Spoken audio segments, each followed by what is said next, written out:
welcome to English 4E. This is Term 1B, Class 7, and today we're going to be looking at assignments 10, 11, and hopefully number 12.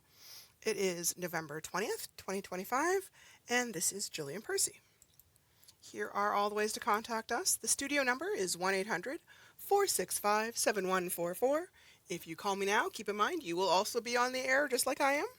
The office number is 1-800-667-3703, extension 2211. If I am not there to answer it, just leave me a message and I will get back to you. My email is jillian.percy@nnec.on.ca, and my Facebook is capital G, capital P, ERCY, space, capital W, AHSA. If you send me a Facebook friend request, I don't necessarily see it right away. But if you send me a message, I always see that. So please send me a message as well. Let me know what your proper student name is. And let me know which course you're in, because I teach 4 different courses, okay? All these classes are recorded and then saved. They are stored in 2 different places. There is the school WASA Distance Education YouTube channel, and there is my own teacher channel, which is also G Percy WASA. And there will be a playlist that says 2526 English 4E. If anything you're looking at doesn't quite match up, check the year before, because I do make some small tweaks, and I will be making a few small tweaks as we go along, okay? Here are all the ways to hand in assignments. When you are sending me assignments, please make sure that your work on the page itself has your full name, your course name, your assignment number and name. And if it's a writing assignment, a lot of times I'm asking you for a rough draft or a good draft. Please put the label for that right on top. It's a requirement in at least some of my courses, and it changes how I mark things, okay? If you are at a learning center, if you have a learning center in your community, not all of them do, you can give it to the DEC, ask them to scan and email it to me.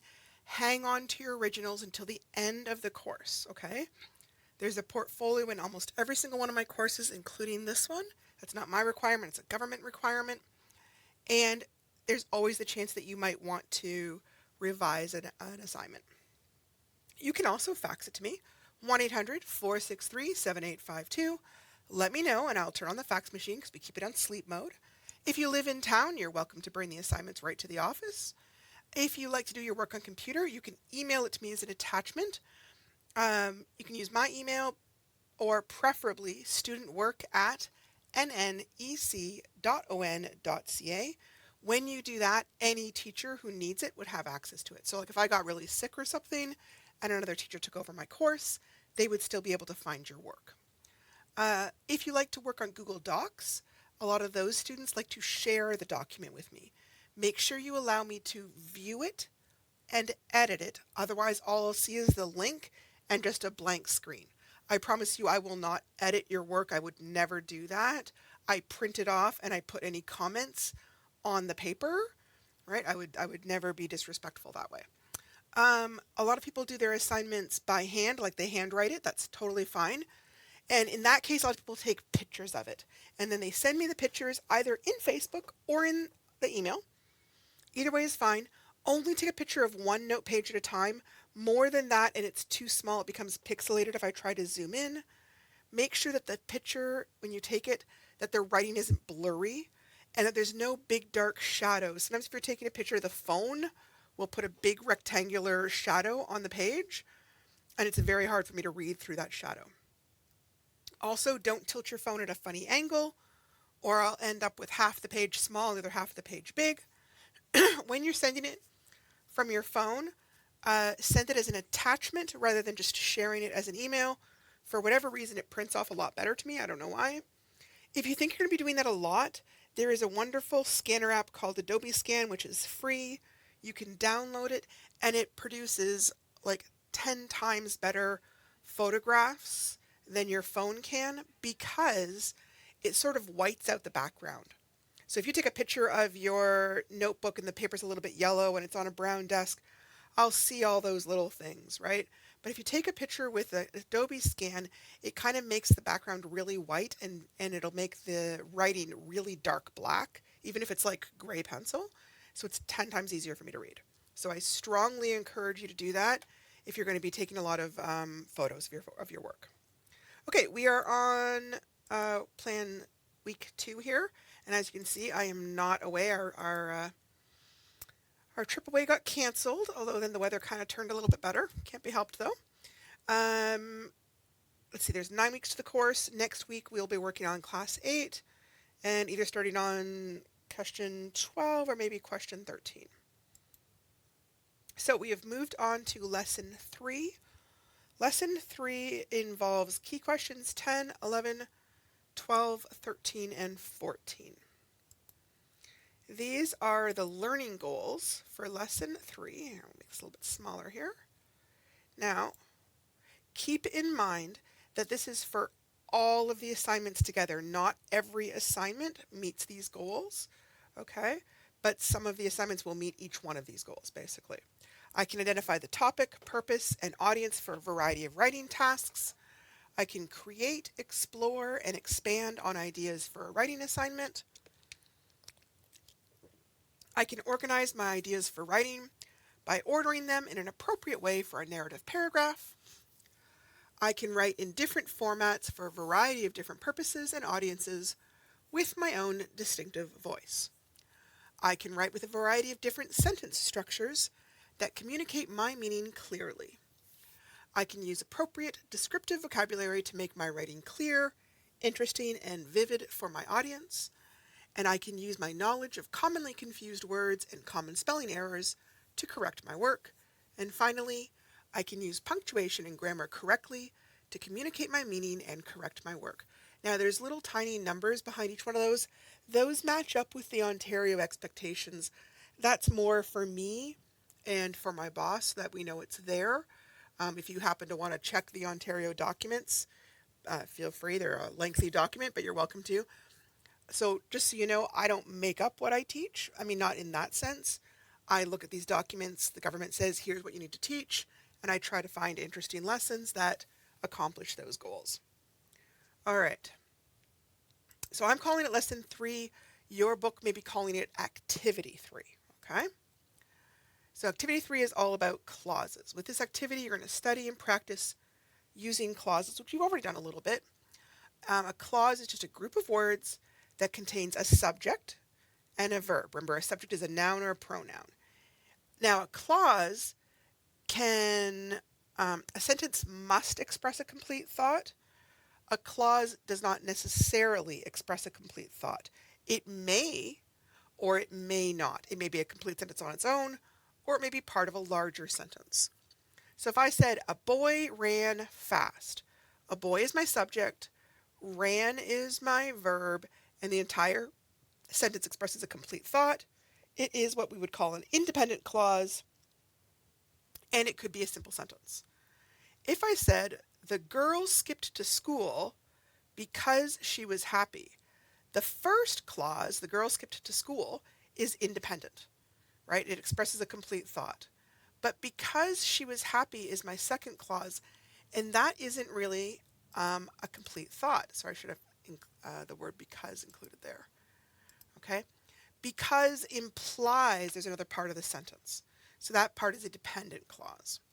Now, clauses are different from phrases because a phrase will not contain both a subject and a verb. A phrase is just a group of words. So running quickly. There's a verb there, but there's no subject. The tall athletic man, there I'm describing a subject, but there's no verb. So, like we said, all clauses must have a subject and a verb.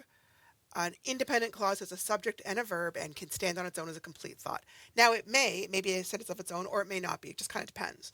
We also can call that a main clause. And I'm sorry that I'm going back and forth between the two, but I'm not doing that to confuse you. I'm doing it on purpose because I know that different teachers and different textbooks refer to it in different ways, and I don't know which way you were taught. So I'm trying to make sure I include both those vocabulary words so that it makes sense to whatever you've already learned, right?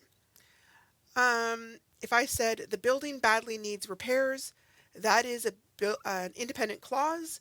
That is also a sentence. If I said the building badly needs repairs because it is 100 years old, the building badly needs repairs is an independent clause still, but it's part of a larger sentence. A dependent clause is a subject and a verb, but it cannot stand on its own because it does not express a complete thought. So it can never be a sentence all by itself. If I saw it, I would call it a fragment or an incomplete sentence. It is dependent on a main clause, or it may be part of an overall sentence. Sometimes we call this a subordinating clause. So if I said, if you came to work on time, well, there's a subject, right? You is our subject. Came to work is our verb, but it doesn't express a complete thought because of the word if. If is one of those words that is implying another part of a sentence, but they haven't included it, so it's not a complete thought, okay? Now, if I said, if you came to work on time, you wouldn't be getting fired, that's a complete thought. But now that's two different clauses, right?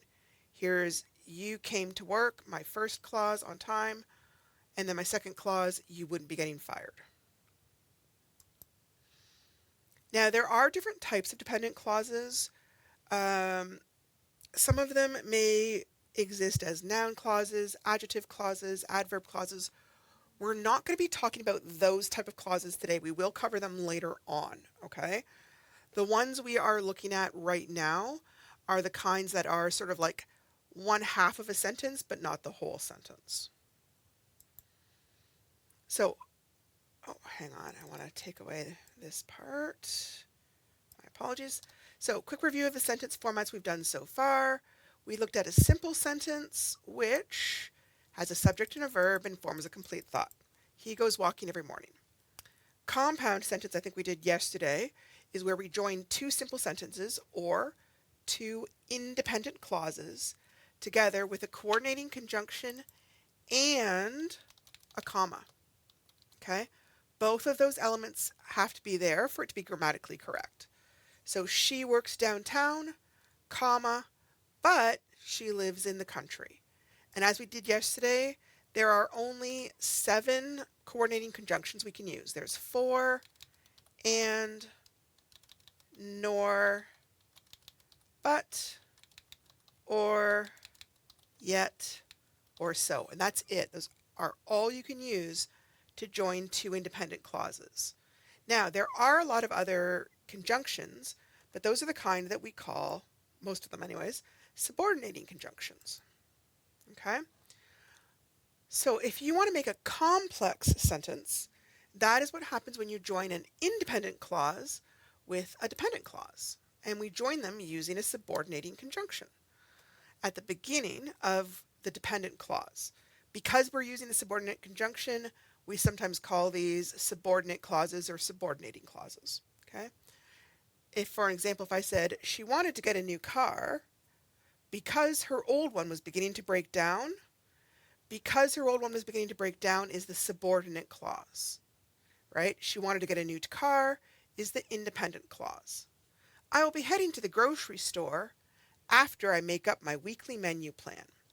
So I'll be heading to the grocery store is my independent clause. After I make up my weekly menu plan will be a subordinate clause. We use these all the time in speech. The only thing new about this is I'm giving you a name for it. And, depending on what you learned in school, you may already have known about these.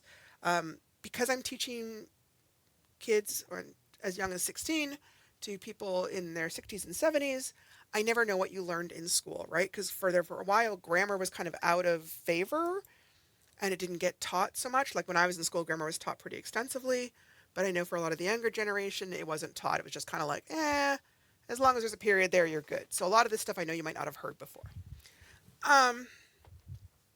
Any subordinate clause or dependent clause must start with a subordinate conjunction, okay? And subordinate conjunctions are used to show different types of relationships between the two sides of the sentence, the two clauses, okay? They can show the cause of event, they can show comparing the other two things, they can state a condition or a limitation on something, they could explain the place or the time. They could state the reasons for doing something. It can be one word like if, although, or because, or it can be a little phrase, several words like provided that, even if, as soon as. Now, the dependent clause can come first in the sentence or it can come second. Doesn't matter which way. But if the dependent clause comes first, then you need to put a comma between it and the independent clause. It is not needed, it meaning the comma, I'll make that a little more clear. The comma is not needed if the dependent clause comes second because the subordinating conjunction is there and it's kind of obvious that it's being joined. So here it says, whenever I get lonely, comma, I invite some friends over. And because we've got the subordinate conjunction at the very front of the sentence, it can be hard to know when that clause is over. So the comma is acting almost like a period and saying, hey, here's the end of this clause. I'm going to start a new one. It makes it easier to read. If you're reading those aloud, you take a tiny little pause there. Whenever I get lonely, I invite some friends over. It's like a little mini pause. As soon as I get the money, comma, I will pay you back the loan. Although her dad was upset with her, comma, he was still willing to forgive her. Now, for all of those, there's a comma after the dependent clause because the subordinate conjunction is at the very front of the sentence and it's not obvious. For the next two, I've put it at the end, and so therefore the subordinate conjunction is in the middle. It's easier to show you than to explain it. You should bring some chips or pop if you are coming to the party. So hang on, there's my little tool here. Okay, so the word if, oh, wait, why is it not? There we go. The word if is our subordinate conjunction, and it's beginning this whole subordinate clause. And it's kind of the pivotal part. And it's letting you know, hey, there's more to come, okay? The business will go broke unless it gets more customers coming in. So again, that word unless is our subordinate conjunction, and it's showing you, hey, there's a whole bunch more coming. So because of that, we don't need the comma there, all right? Here is a list of subordinating conjunctions.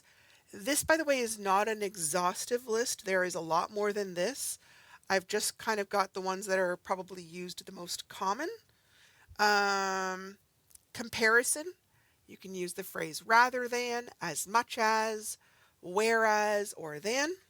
For time, there's a whole bunch. Things like before, after, as soon as long as, by the time, now that, since, till, until, when, whenever. Condition, if, only if, unless, provided that, assuming that, even if, in case that, lest, once, or whether. And then reason, if I'm giving a reason, because, since, that, as. Purpose, so that, in order that, that. Concession, sometimes this is thought of as contrast, though, although, even though, except. I would say except is more of a condition one, but okay. Place is usually where or wherever. Manner, how, as though, as if, like. Now, what is the difference between coordinating conjunctions and subordinating conjunctions? Does it matter which one you use? Yes. And I know this is fussy. A subordinating conjunction can only join two independent clauses. You cannot use them to join an independent clause to a dependent clause. Okay? So I like apples, I hate spinach. I like apples, but I hate spinach. That is fine, and that creates what we call the compound sentence, okay? Compound is basically two things. Subordinating conjunctions are used to join an independent clause to a dependent clause. So these are joining two things that are the same, right? These are the same. These are not the same. They're unequal. right? One's dependent, one is not dependent. So we've got the word subordinate, right? Means that one's under the other in a sense, right? That's why you would use that word insubordination in the Army.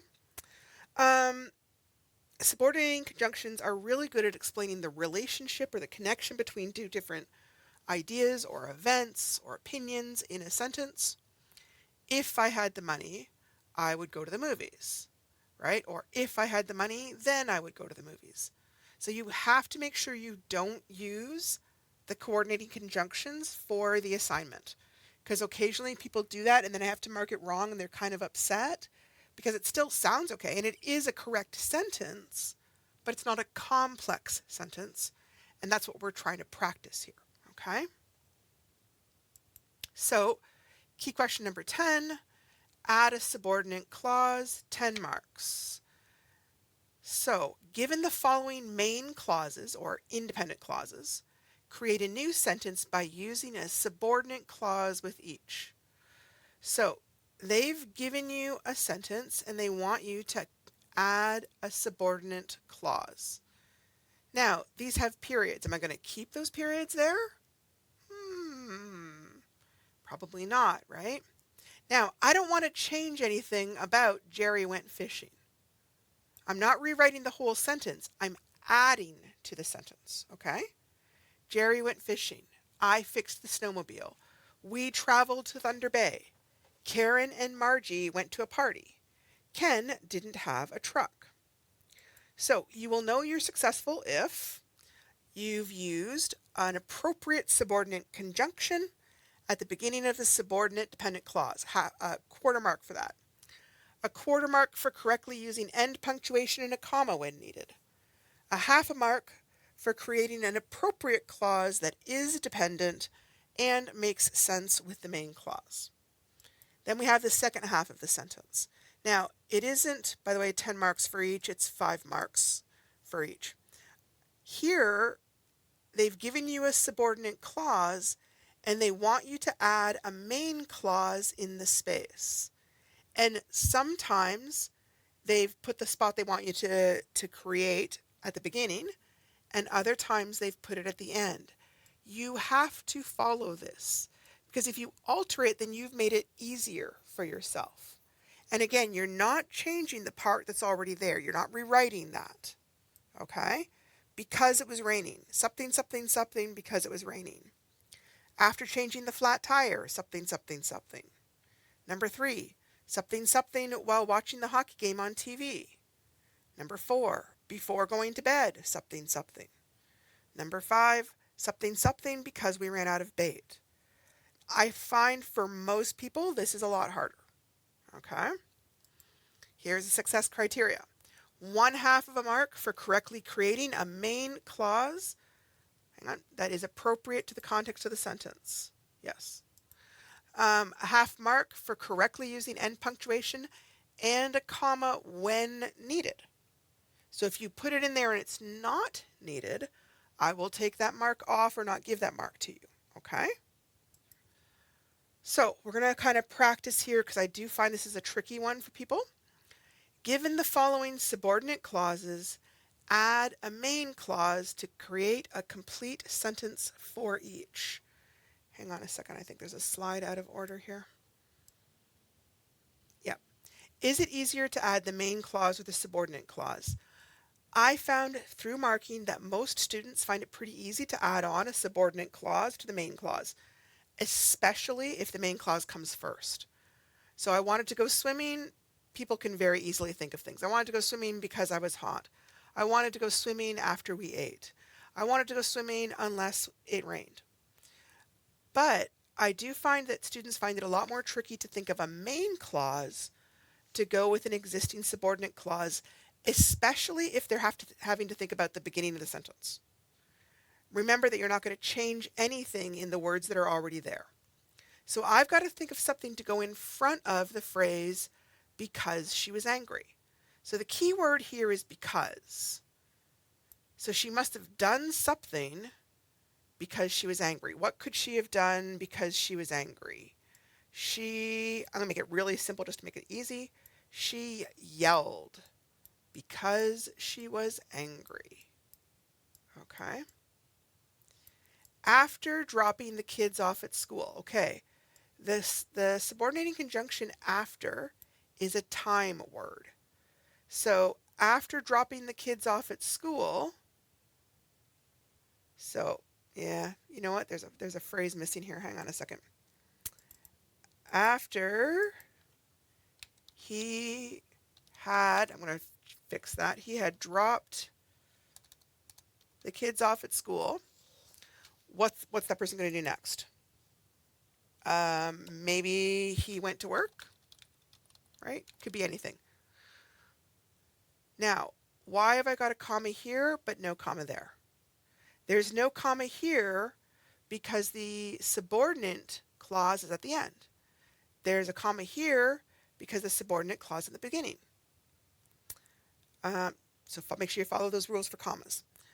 Blank, blank, blank, while listening to her favorite music. So while listening. While listening means she's doing one thing at the same time as she's listening to her music. So what are some things we might do while we were listening to music?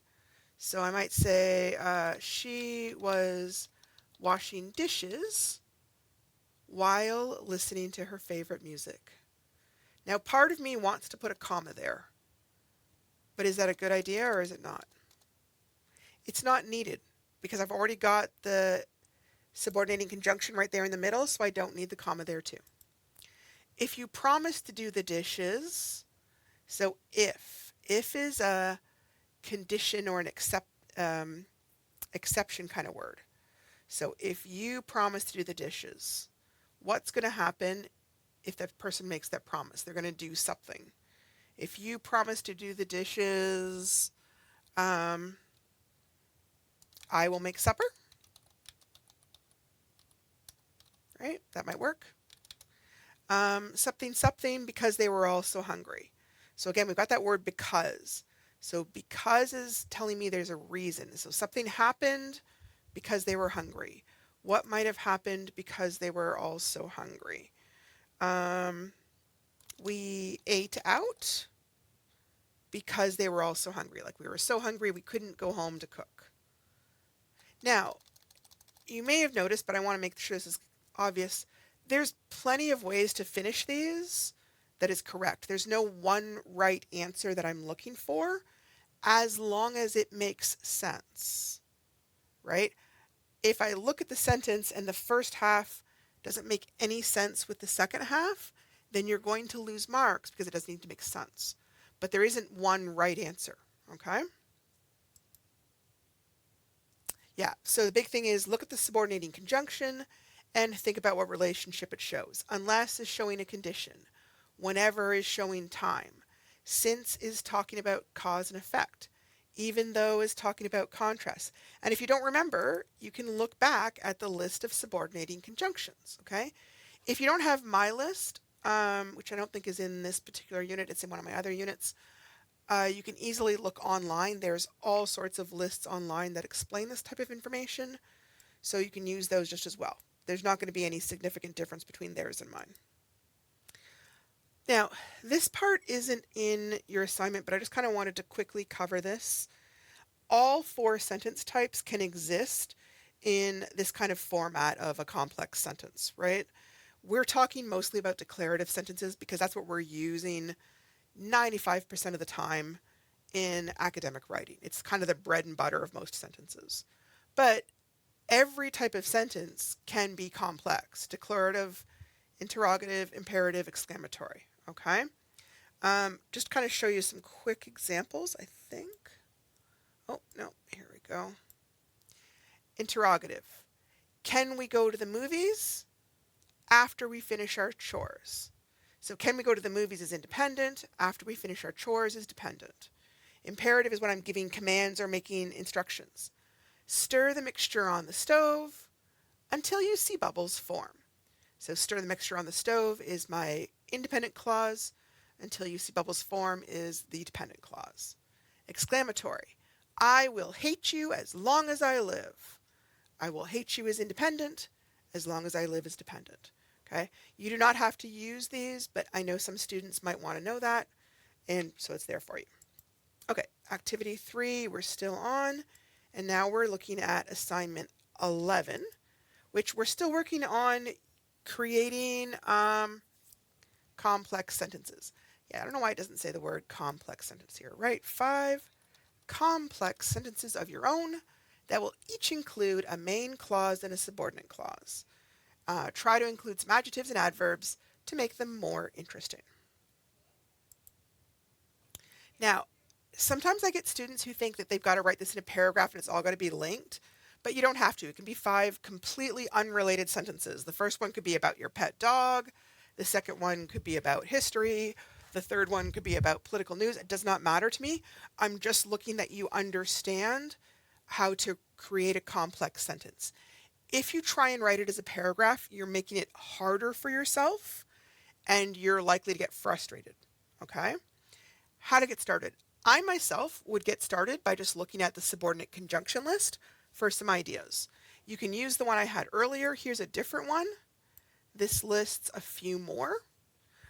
It doesn't show you what type of connection it's showing, but hopefully you can figure it out. If you don't understand what one of these means, don't use that one, okay? Like lest is kind of a hard word to use. We don't use that word very often these days. So unless it's a word you're using a lot in your speech, I wouldn't use it. Same thing with inasmuch. It's a pretty technical word. I wouldn't use it. But because we use that one all the time. Before, absolutely. So use ones that you're familiar with and are comfortable with, okay? The success criteria for this particular exercise, a half a mark for creating an independent clause, another half a mark for creating an appropriate, dependent clause. There we go. That makes sense with the main clause. Sorry, I was playing around with this a little bit. It didn't quite work out. A half mark for correctly using end punctuation and a comma when needed. Okay, keep in mind, don't add the comma if it's not needed. And a half a mark for correctly using an appropriate subordinate conjunction at the beginning of the subordinate dependent clause. Most times, if you've created one, you're going to have that, but I'm just putting it there so you're aware of it, okay? For this, honestly, you can just write about anything in your independent life, right? I find it just make a statement about any single thing going on around you, and then add a subordinate conjunction with a clause to add more information about the time, the place, the reason, to make a comparison or a condition. I went to the store because I was out of milk. You need to do your chores before you can play your video games. Mom would love to come visit if she finds a ride over. Okay? So this does not need to be world-bending or amazing stuff. I'm not looking for amazing. I'm just looking that you have the basic concept of how to do this sentence. Okay? All right, moving on to activity 3 still, but assignment 12. Now, we may not get through all of assignment 12, okay, because looks like I've got about 15 minutes left. We'll see how it goes. I don't want to talk too fast. I know I kind of already do sometimes. So in your book, it calls this a journal. I'm going to be getting rid of that word as I revise this because I find that different students have an idea about what that means that is very different than what I think of as what it means, okay? So although I teach this course, I'm not the one that originally designed it. In a lot of my other courses, I would use the word journal, like the idea of a learning journal, to describe self-reflective writing that's examining my learning progress and my understanding. They're not using the word journal in that way. They're just kind of using the word journal to mean do some writing, okay? So if you've worked with me before, you may be looking at some of these assignments and going, that has nothing to do with what Jill has explained as a journal, and you are 100% right. So the next assignment is more what I would consider an opinion paragraph. So when we get there, I'm going to discuss what I expect for when you give an opinion. That's a whole different thing. But I realized too yesterday that I've been beginning to talk about the writing process, but for some reason this course doesn't seem to talk about the writing process until right before we do the last assignment in this unit, and I don't really like that. So I'm going to talk about it a little bit here because I'm referencing it.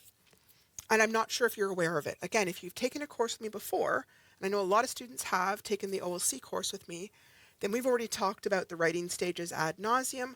But if this is your first course with me, you might not have gotten it. And again, this is one of those things that it depends on how old you were when you went to school. When I went to school, I do not remember hearing anyone ever use the words or phrases writing process. It was just not a thing.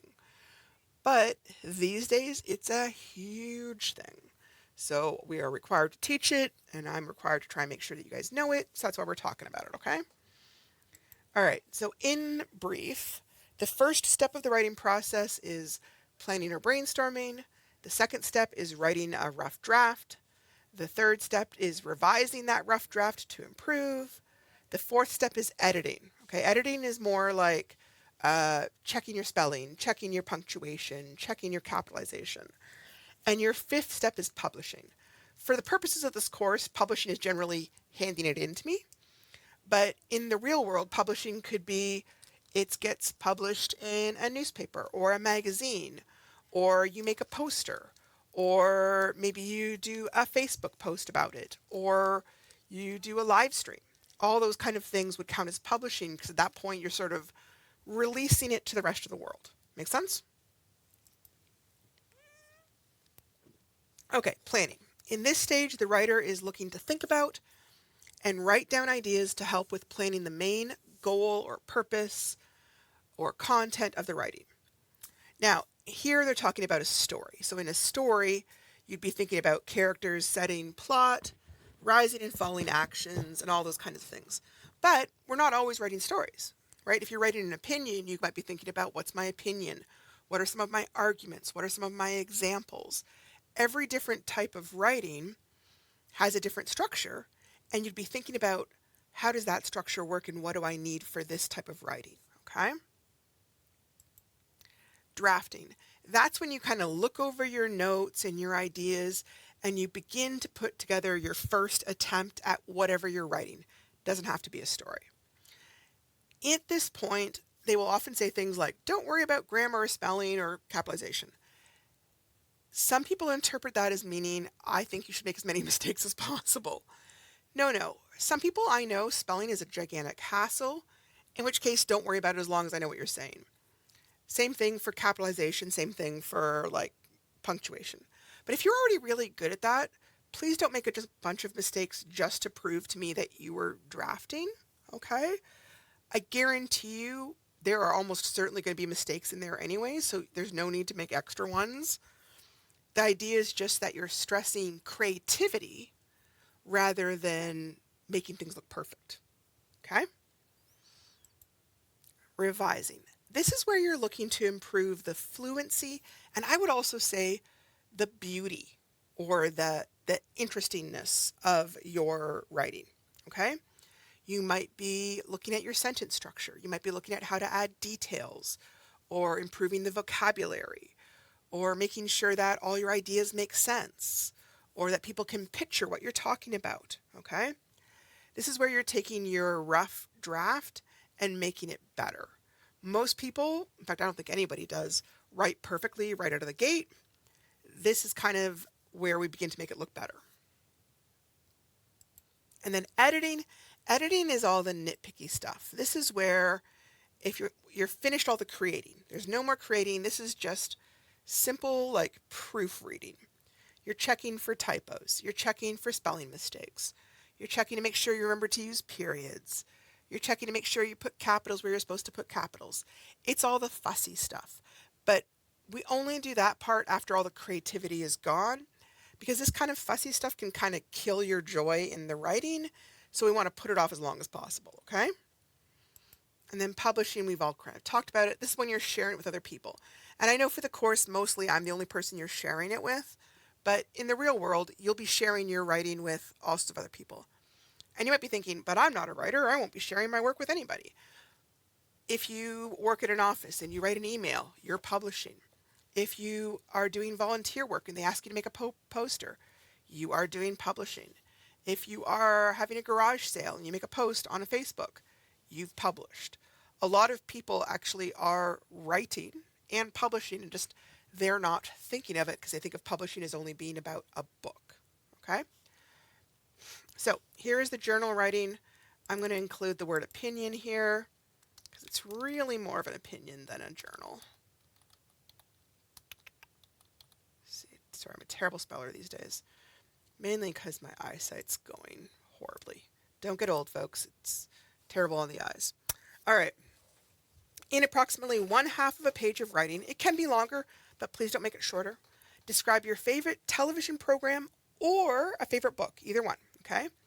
These are both considered forms of media, right? Television is broadcast media. Books are print media. In your paragraph, I rewrote this and I didn't change it over. Hang on a second. Meh. Okay, so I'm going to fix this right now because I do not like, this is what it says in yours. I'm going to tell you what I want it to say instead. Comment on the title. No, just tell me the title, okay? Tell me the title of the program or book so I know what we're talking about, all right? Tell me. And then tell me your opinion of it. That should be your opening sentence, okay? And tell me your opinion of it. Okay? Then you want to give me reasons of why. Why is it your favorite?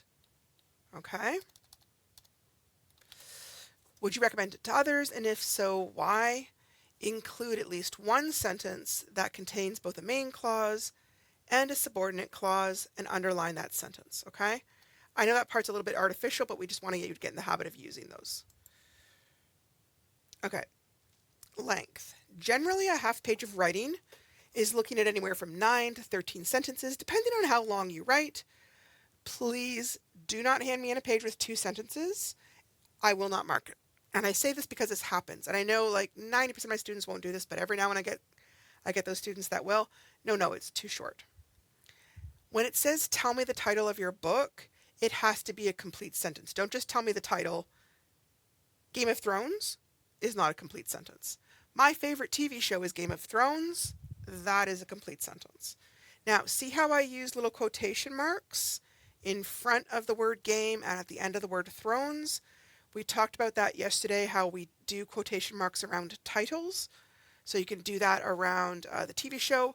You could also do it around your book. Technically, for books, we normally underline, but I'll take it for that. Okay. Why is this show or book your favorite?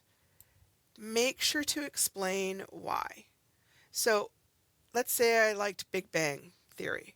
I like Big Bang Theory because it's funny. That's a great place to start, right?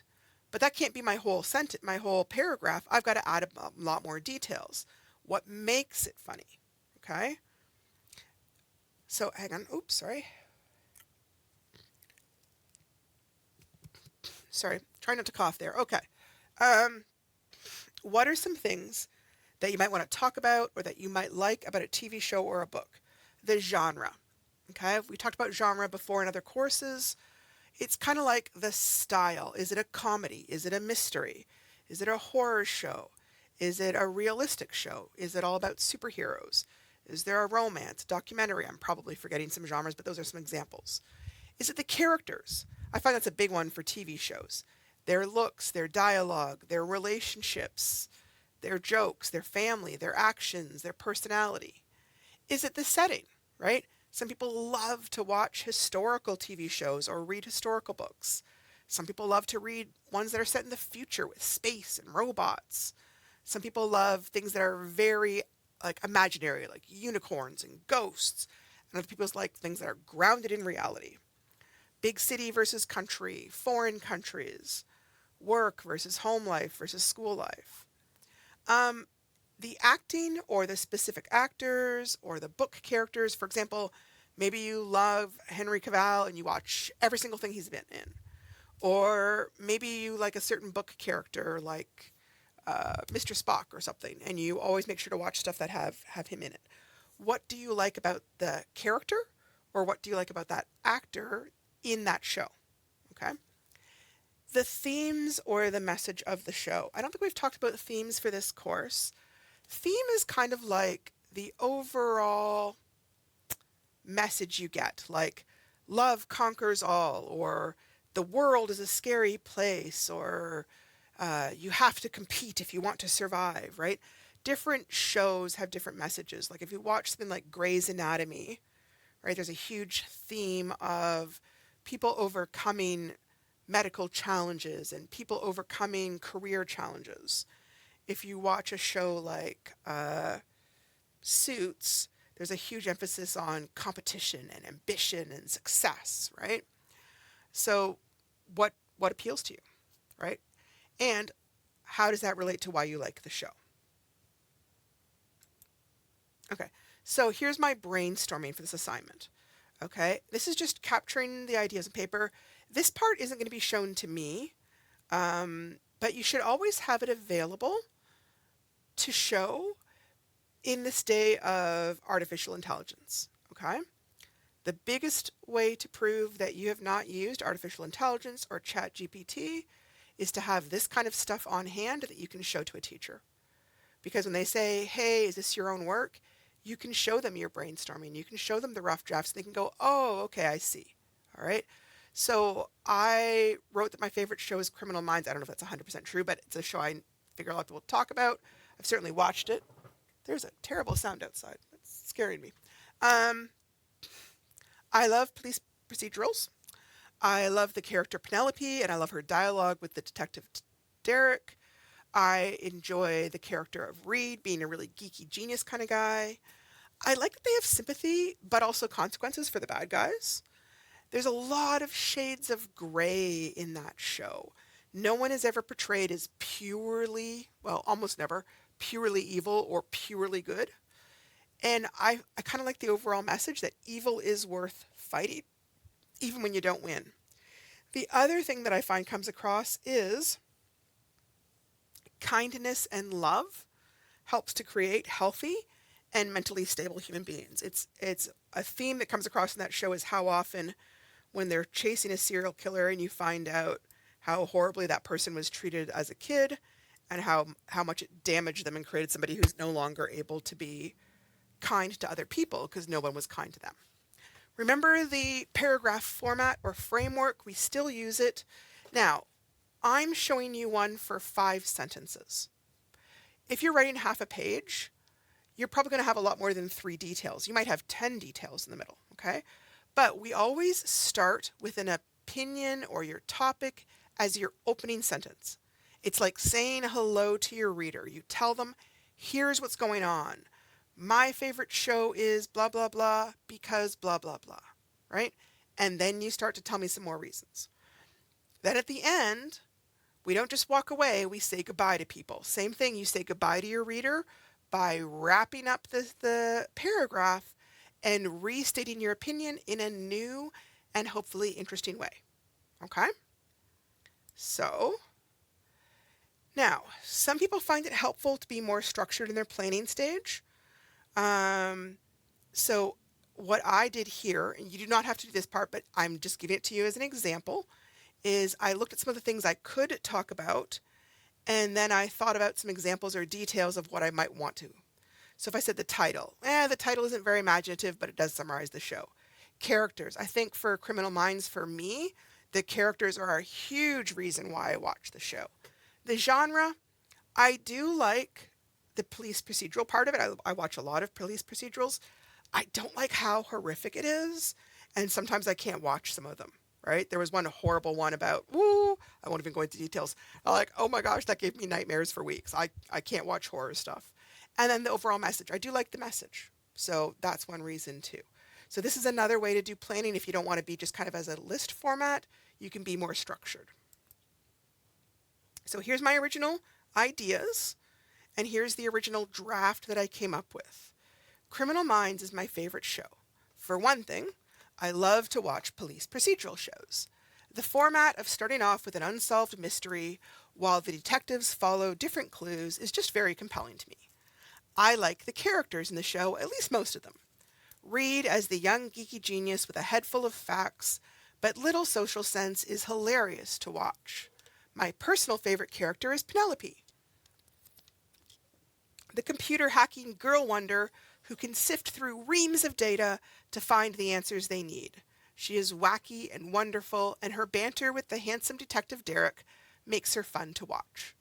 I also appreciate the fact that although they have sympathy for the bad guys, that doesn't stop them from putting them in jail or even killing them if need be. They don't portray people as 100% good or evil. We are all a mixture of both. Finally, the message they send every week is that love is crucial to our health and that evil is worth fighting. And those messages are ones I agree with wholeheartedly. So that's not bad for a rough draft. Even as I'm looking through, I can see there's some spelling mistakes. There's some sentences that are a bit clunky and awkward. There's a few times where there's pronouns where I'm like, who's the they? Who's the she? Right? Those are all things we've talked about over this course. So those are things I'll be looking for. Okay? Now, I have my main ideas. I'm going to go back through and check that it meets my assignment criteria. Is it at least half a page long? Yes, that probably is. Did I explain why the show or the book is my favorite? Yes. Would I recommend it to others? I forgot to mention that part. Okay. Did I include a sentence with a main clause and an independent clause? I'll have to go back and look. I'm not sure. Did I follow good paragraph structure with an opening sentence, body sentences, and closing sentences? Yes, I did. After looking this over, I realized that I forgot to say whether I would recommend it to others.